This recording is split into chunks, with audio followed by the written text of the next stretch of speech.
आज कौन खाऊच नवा वर्ष रे आज इंग्राजी नववर्ष पूरी आलू कषा एटा भाई घर देते कौन बुट आलू कोबी तरकारी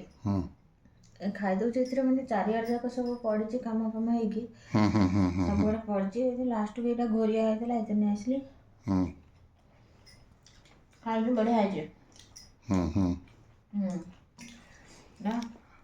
आज कषाटा भी बढ़िया इंग्राजी नववर्ष आज बढ़िया आलू कषाटा भल देखा निश्चिंत भल होता भावुँ भल होता मैंने तुम तो खाइच एमती कहीं कहल ना ना मत तो भल लगी तुमको कमी लगे से ओह मुझे तुमको पचे देवी मुझे आग खाइली तुम पचर खाइब तुम खाइच ना ना मत तो टेस्ट लगला तुमको कमी समस्त पार्टी स्वाद समस्त ठीक न थे ना मत भल लगे तुम कह ना तुमको कमी लगुच हाँ कहीं ना कली ना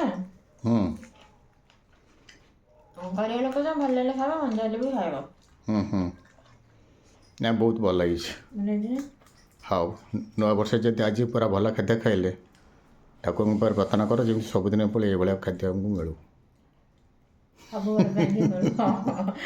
सबुदिन मिल ठाकुर प्रार्थना कर सबुदिन एमती खाद्य मिले गैस्ट्रिक आग हम ना ना गैस्ट्रिक ना एमती खाद्य मन कौन यही खाद्य ये सुस्वादु खाद्य मिलू हाँ ठीक अच्छे।